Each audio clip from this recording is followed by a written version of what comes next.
growth requires more than capital. Why do we call it the cheat code? Nobody said growth had to be fair. Revenue solves everything. Welcome to the cheat code. What was our fastest path to revenue? We tend to like to do things the hard way. What's the cheat code? It's giving yourself an unfair advantage over the others. What is it that really works, and how are we going to grow these organizations? That's our cheat code. Hello, welcome to another episode of the Go-to-Market Cheat Code. This is Josh Wagner alongside Justin Gray. We are in for season 3, focused on marketing and marketing cheat codes. Excited to have our guest here today, who is a published author and speaker, has spent the last 17 years building, scaling, failing, and winning in high-performance growth software. He is currently the Chief Marketing Officer at Jellyfish. Kyle Lacy, welcome to the show. Thank you for having me. Sounds weird hearing author and speaker, because I don't recommend people going and finding my books that were written a decade ago. We were joking about that over the weekend. The worst thing that could ever happen is when you send over like a bio or something like that to like a speaking gig or whatever, and they read the whole fucking thing. It's like 4 paragraphs long. It's like, dude, please stop. Please stop. Well, also, I'm like, I got to get ChatGPT needs to rewrite my bio, clearly. It's like, yeah, to spend a little bit more time on that. That Josh, you had that thing. What was it? The thing that totally disses you based on your LinkedIn profile. Oh, yeah. Was it a bot? Yeah. It's hilarious. You just plug in the URL. It's like, nice job, asshole. Can you say anything, less with more words and just start your bio? It was like, oh, really, Christ, look at this guy. Idea. This is buzzword bingo here. It was totally like a comic roast of your LinkedIn profile. Yeah, That's pretty great. Oh my, I'm going to steal. Oh, that's a great idea. Wow. Yeah, it was pretty fun. It gets awesome. After you. Well, Kyle, we're glad to have you here. We are focused here on marketing for season 3 of the cheat code, and we really only asked the one question, so we'll hop right into it. What is your marketing cheat code? So I'm going to cheat a little bit on the cheat code, which is give an answer that has multiple scenarios that we can talk about. But well, ultimately, when I was thinking about the interview, it all comes down to alignment between your sales leader and CS leader and whoever's in your peer suite. But ultimately, it's marketing owning a number, and that's my cheat code. Is that how can you do everything you want to do from a brand perspective, from a creative perspective, from an enablement perspective, product marketing, anything you could think of, by actually owning a number instead of supporting a number? Yeah. So, obviously a seat at the revenue table, we've heard all the cliches over the last decade or so, coming out of marketing automation and all that jazz, but owning a number, is it a revenue number? Is it a pipeline number? Is it an impressions number? What kind of number are we talking about here? Depends on your business, but ultimately it's pipeline or bookings or both. I don't like more of can you get a leading and lagging indicator that drives the business, not just drives marketing? That's why an MQL number or an opportunities number or an impressions number usually is not sufficient for you to get that proverbial, seat at the whatever table you're trying to get to as a marketing leader. As we're scraping and clawing, trying to get the seat. That's right. So for years, folks would push back on that in marketing, obviously with the retort that, hey, I don't control sales, or I don't control, certain aspects of that pipeline and so on. Are we just beyond that point now to where, marketing has to figure out, like you kind of alluded through alignment earlier, but like, are we just at the figure out stage in terms of like, you have to produce something tangible here? Yeah, but I think that the problem is the word control. Now, I don't mean you control the number. I mean, you own the number. You are support. You are the one driving the conversation around the number. And that number could include BDRs and AEs and marketing sourced pipeline, partnerships, whatever. My owning it means you are the steward of it. I think when you start getting into the control conversation is when there's misalignment and when there's pointing fingers and the marketing leader is coming into a board meeting touting off the fact that they hit 200% of their MQL number and you miss bookings by 60%. Mm-hmm. Right. That's the worst. I mean, the marketing has a short tenure because people do that shit, honestly. And also probably like these are it seems like a no-brainer, but like these are things that you should be discussing before you take the role, correct? Yeah. Or at least asking, right? I think that, but it's all dependent on the business, right? Like if it's pre-seed or it's Series A and it's early and it's under 5 million revenue, you're probably the one that's going to build a model that helps you steward the number.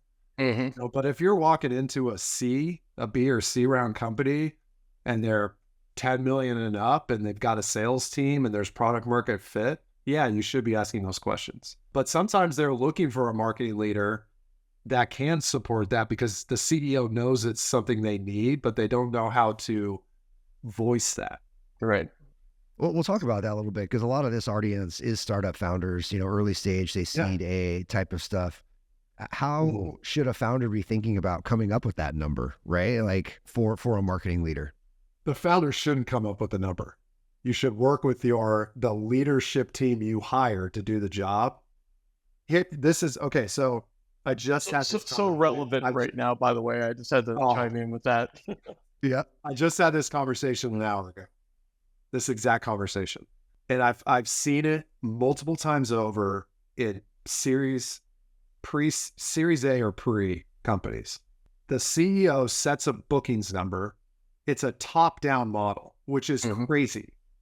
You're talking to your investors and they're like, you should double, triple, quadruple, blah, blah, blah, whatever.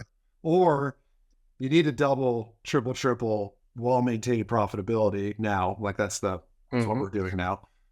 And they're saying, hey, you need to go from 1.5 million to 3.5 million next year. There you go. There's the bookings model. Go. And then the marketing leader starts talking about opportunity counts and there's no pipeline model. There's nothing built out that says, here's what we did last year. And here's what is doable if we don't change anything. And here's what it could be if we change conversion rate or we focused on larger deals or whatever the strategic initiative is. That's the main concern for me as a marketing leader, because you're told without any modeling whatsoever. I'm sure that there's some, but that's usually what happens. It's like, hey, you need to double next year. What do you need? Well, we didn't even look at what we did last year. And that's fine because it's a small company and you're just starting. But do not give a bookings number without understanding what you have to do to change the top of the funnel to get there as a startup founder.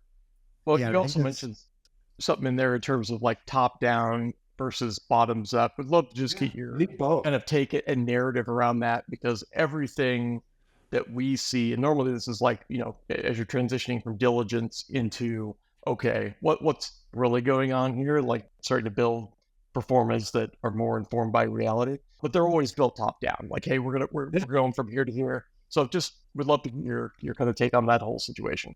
I think that if it's built top down, that's what you feel like you need to hit in order to do whatever the next stage is of the business. Hit profitability, extend cash runway, raise another round, whatever the goal is. There's a top down number. And then you go to the sales and marketing leader and say, what do you need in order to get there? And if they're not, this is just a warning to the CEO. If they're not bringing a bottoms up model together, you've got a problem. Yep. Because they are going to be drowning and you're not going to know what hit you until 6 months into the year. And you're not going to hit the number. Because you're not like for a marketing leader. And when I say own the number, then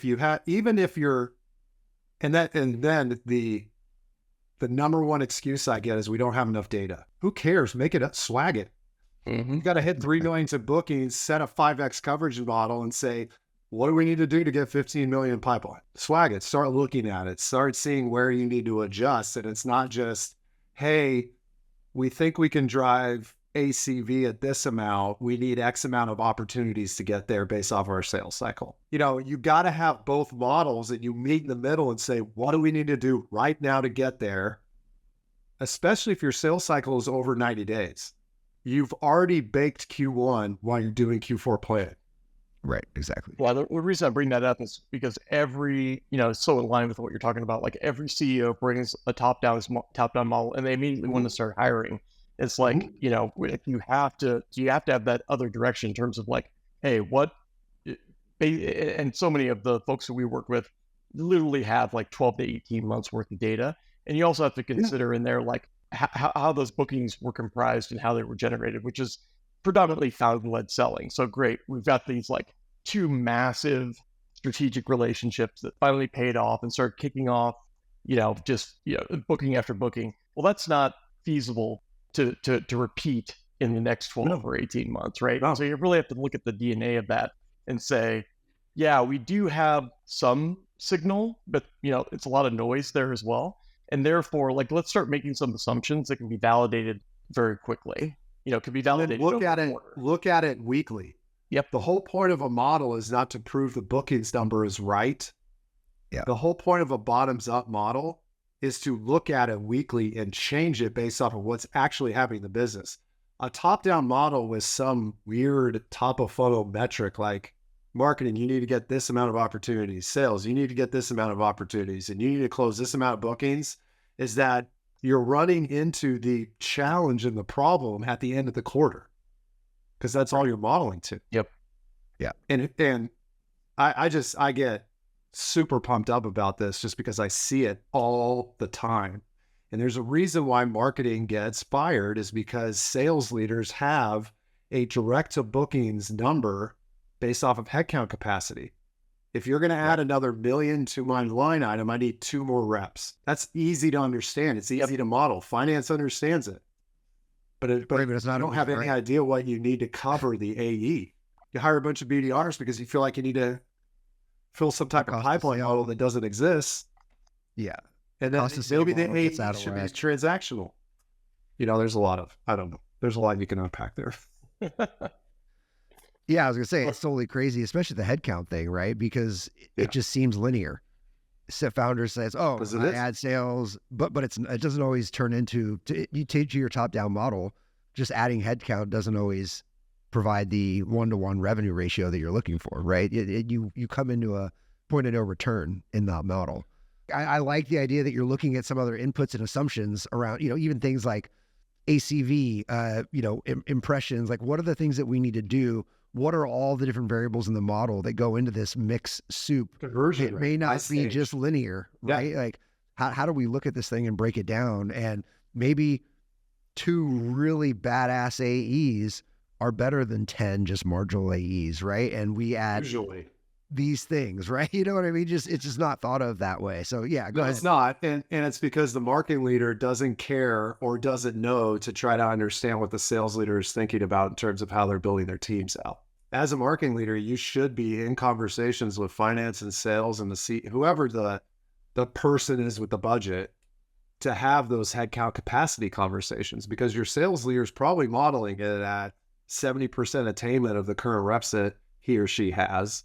And and then they're going to try to figure out how to do pipeline coverage without a model. I mean, it's just, and then you run into why aren't the BDRs working the leads that I'm creating, or whatever conversation you're going to have, because you're not modeling it weekly. I think ultimately that's the goal. You need something to manage against. What's measured is managed. Is that that's how the saying goes? I don't have any idea who said it, but you can't manage what you can't measure, something like that. Yeah, something like that. Manage what you measure. Yep. There you go. Yep. Yeah, so, I think the thing that I see, it's a bit of a legacy thing, and I will caveat this, it's getting better, but like I've had conversations with so many marketers that will pull me aside and say, like, I just want to better understand the business. And it's like, wow, you are like so far behind the 8 ball at this point if you're having that conversation. Like you've got 6 months into the role. And... Yeah. I mean, like and we've seen people approach this from multiple angles. Like we've had people come on and say like, hey, make the CFO or the FP&A like your best friend. We've had folks that are like, hey, you need to learn how to speak board and finance side of the business. But really all what it comes down to is like, this is not a set machine that you're just, putting fuel in one end and you're getting production out the other. Like it is something that is incredibly variable, especially in the early stages we're talking about. And this is a conversation before the hire. This is a conversation, during the early stages of the role, and one that that cadence never really tails off. Like you're always going to have something to experiment against. Always going to have variables that are changing. And personally, like that's what I love most. If there's something to love about it, COVID is just like finally people like stopped taking all of these things as knowns and started really understanding like, no, we can get in there and influence these. We just have to be open, to throwing kind of the assumptions out the window and so on. So like just such a powerful concept coming from such a simple statement of, hey, you need to own a number, but like really you need to own the fact that all the numbers will change, right? Like you have to own the business from an understanding perspective to where you and your counterparts are going to be able to come together and really parse through data, agree on what you're going to try to hit, but then also agree on how you're going to tweak and change and adjust that over time. Absolutely. And I think a lot of times the marketing leader isn't focused on how what they're doing connect directly to the bookings number. It gets lost in the handoff. And when it gets lost in the handoff, you're not going to have any control over what budget you need ever because you're not connecting it. You're not connecting the dots. How do you think about, we had Chernov on here and he's talking a lot about brand. We've had like a number of folks, talk a lot about, what has become a bit of an underappreciated art within marketing with all of the push towards metrics and, like the demand gen shift that happened like 15 or ish years ago. How do you think about brand as it relates to that ownership of a number? Look, I mean, I would love to know what Joe said. I mean, if it's live, I'm going to listen to it. If not, I'm going to wait till you publish it. But he's brilliant. He's a brilliant individual. So for me, it is, I look at it in terms of allocation. And if you are taking your program and headcount spend and allocating 70 to 80% of it towards generating bookings, then you can use the other 20 to 30% to do brand work. We all know a rising tide lifts all ships. We all know that brands win categories. We know that. We've seen it. You could, like every single book on the Gain side book from Anthony, like that, building a category is building a brand, right? We know that. That's a long play. And the only way you're going to survive long enough to see that through is if you hit your bookings goals.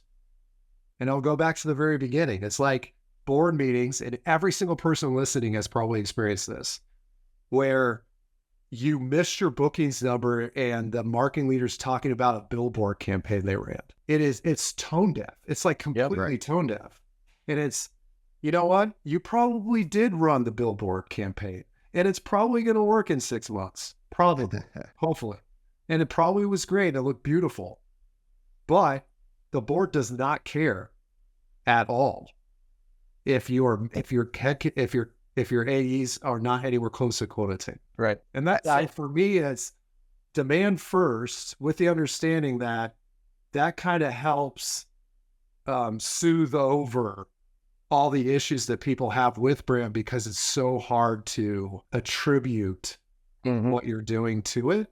Now, there's brilliant people out here who have done it, but that's been how I've modeled it through Lesson Lead, through Seismic, and now Jellyfish. Yeah, I think the interesting thing I took away from Joe's conversation is like you have to be incredibly close to the business on both sides of the house. Now, I think demand, it's easier to be close to the business in that regard because you can look at systems and reports and even have day-to-day conversations.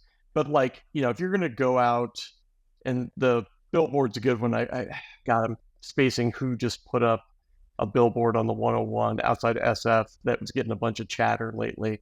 Ram's been doing it quite a bit recently. And so like, but you've got to be like listening out there on LinkedIn. You've got to be in, prospect conversations. You've got to be able to understand, like, am I seeing some leading indicators here?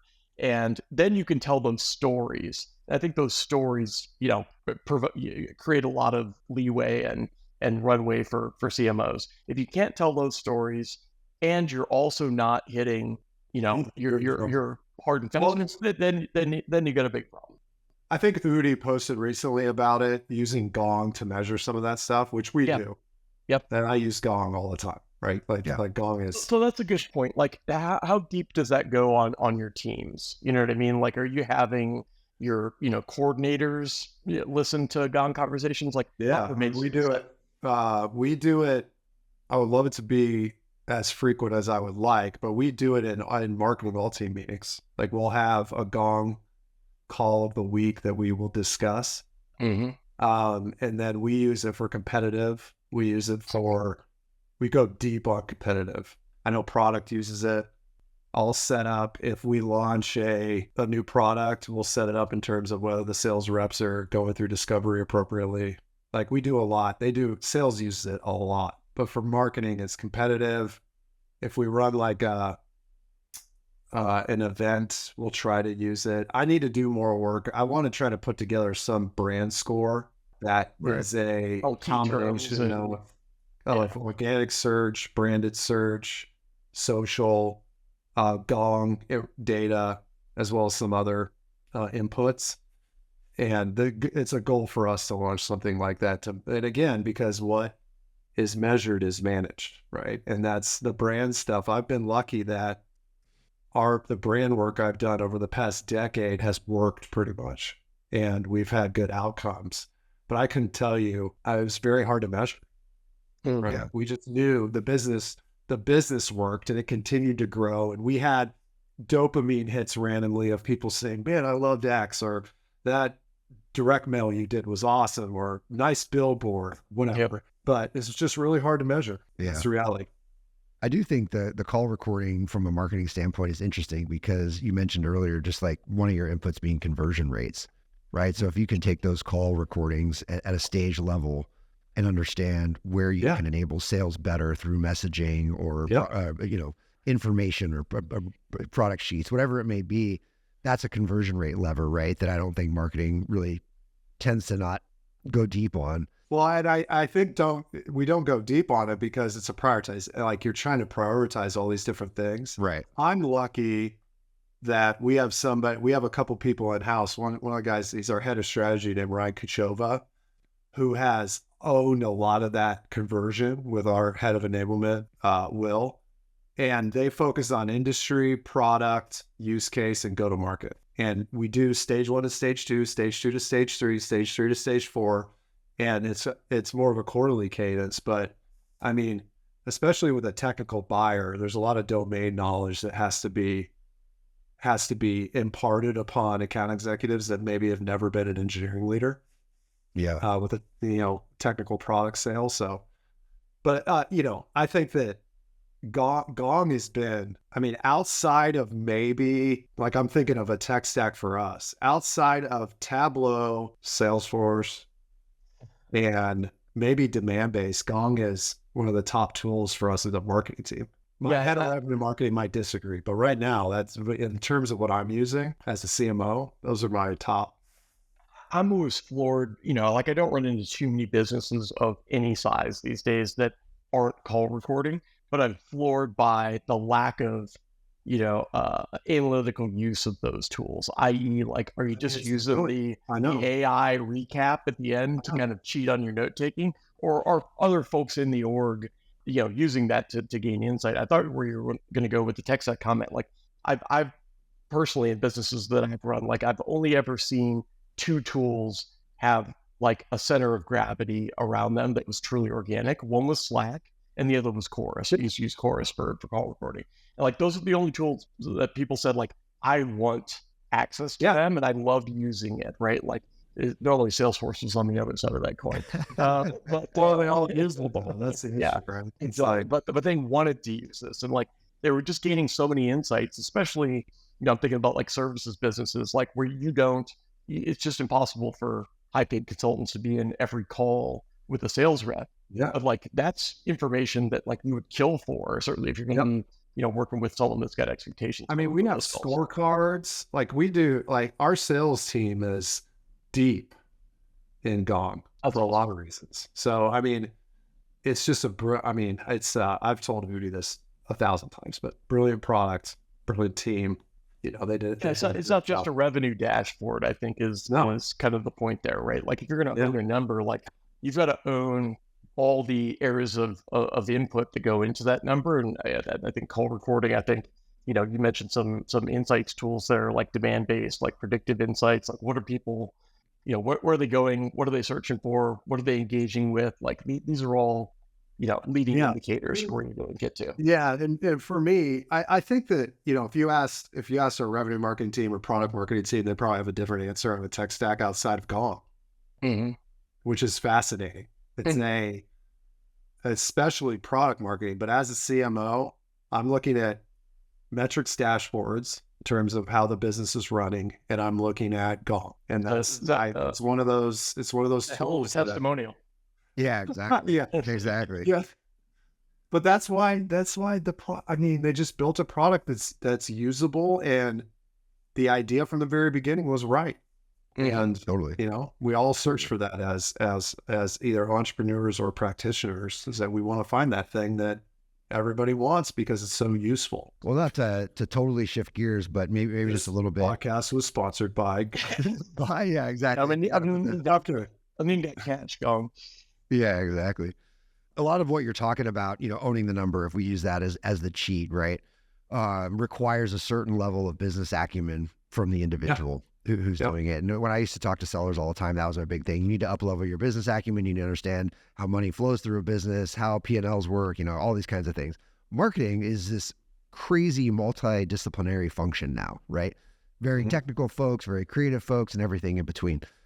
For folks that want to get on the CMO path, what are those things that they need to be thinking about to up-level their business game? I mean, I think you said it earlier, but become BFFs with finance or whoever's running the books. I mean, understanding what truly makes, especially a venture-backed software company, tick, and what are those, if you're not on the exec team right now, or maybe you're a first-time marketing leader and it's a small team, try to understand what the top 4 or 5 metrics are to the board and deeply understand it. Like, do they care about a blended CAC model? Do they care about NRR, GRR, ARR? Like, understand where it matters. And the best way you can do that is just talk to the CEO and ask. And say, and frame it on, hey, I want to better learn and understand. I mean, ultimately you should be asking these questions before you take the job. But if this is new for you, which I don't want this to be all doom and gloom, but if this is new for you, ask those questions. Make sure you understand and spend time talking to peers, listening to this podcast, talking to people who have already done it, because there's a certain point in time where, NRR matters more because you're expanding, right?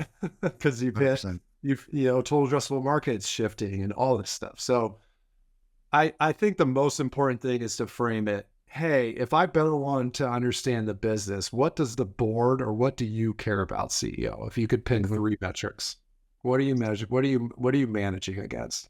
Well, that's a good, spin off there as well. Like owning a number from one angle sounds great. I've got a clear goal, but I think we've all worked, with leaders out there that can be, unrealistic in the focus on numbers. We mentioned some of that. Like if you haven't informed that number and if you don't really know how it ticks, that can be a recipe for disaster. But certainly if you've got, a leader, or if you're evaluating a role and you can just, what would you actually ask, or what insights would you be looking for to uncover if that CEO is someone you could actually work with that understands enough of the dynamic around marketing to know that things are going to ebb and flow, they're going to change, there's going to be some stuff that's seemingly disconnected that will eventually come home to roost, and then there's going to be straight line stuff as well. Like what do you look for in the leaders that you work for? I mean, I ask questions about fundraising mentality.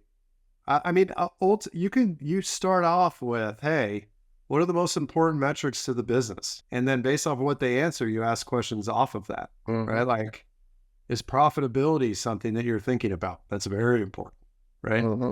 What's the runway of the business? How much cash do you have on hand? That's extremely important depending on what category you're in or how much time the business has left. What are your thoughts on a new product SKU? When are you going to what about total addressable market? Is the total addressable market big enough? Mm-hmm. They might not know, but if they don't know, that's a red flag for me because you're wasting money on something, right? But I've experienced that, right? And I think that you could also ask about, hey, can you tell me a story of when you've worked with a marketing leader before and it failed? Oh, great point. Yeah. But for me, you got to ask what are the top two, but make sure you narrow it down. Like, what are the top 2 or 3 metrics that you look at for the business? And I guarantee you one of them's new bookings. Yep. Every founder's going to say new bookings for sure, especially in the early stages. That's 100%. Well, Kyle, appreciate the cheat code. We're talking about owning a number as a cheat code, and we've gone a pretty deep dive here into different aspects of what that number could be. It's not always straight line, just top down. We got bottoms up model, top down, meeting in the middle, and everything in between. So if you're just catching up now, you better go back and listen to the rest. Kyle, you want to do a little jellyfish plug? What's the program? Yeah, we help businesses manage their engineering teams, their productivity, their happiness, their how they deliver software. That's what we do on a daily basis. Those damn engineers. Software engineers. There you go. Well, Kyle, where can folks find you if they want to connect? You can find me on LinkedIn, but also at the revenuediaries.com, something I launched about a month ago, which is me throwing up in a newsletter every week. So if you want to learn about high growth software or head trash or parenting or whatever, it's kind of what was the impetus for that? I learned pretty quickly that my development as a practitioner and as a parent is if I write, and that's the only way I truly push myself. And so for me, it was, hey, I don't know how many people are going to read it, but I'm going to publish every Sunday night at 8 p.m. And it's going to be what happened the week before. And we've, talked about sharing before ready, preparing for board meetings, win cards that you do weekly, just things that I'm reading is basically. And parenting stuff as well? Yeah. Yes, for the most part. I need to get better at the parenting part, which is probably a whole nother newsletter where I need to do better in general there. How many kids do you have? We have two boys, 8 and 6. 2 boys. All right. I've got a 7 and a 4, soon to be 5. My youngest is a girl though. Widener's got 3 kids. I don't even know how he does that. Well, my oldest turns 16 tomorrow. So we got Harriers licenses coming. Yeah, I know. I feel a blog in the works. Yeah, I'm taking her to the test this afternoon after the show here shortly, and hopefully it's ready to roll. Live stream that on LinkedIn. Yeah, content. That would be great content.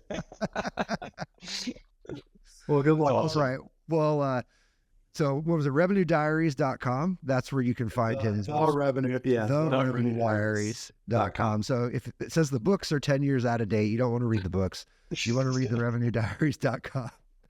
No, you really, one of them was Twitter Marketing for Dummies, and that's way out of print now. I'm going to go get that. I got to catch up. But if you do want a recent book, the plug for the Go-to-Market Cheat Code, the book, which launches January 15th, 2025. You can find us on Amazon for pre-sales, pre-orders, all that jazz, or on our website in revenue.capital. There's a little cheat code book banner up at the top. Should be pretty easy to find. Kyle, thanks so much for joining the show. We appreciate having you. My pleasure. Thank you. Yeah, thank you, man. All right. For Josh and Justin, that's another episode of the Go-to-Market Cheat Code.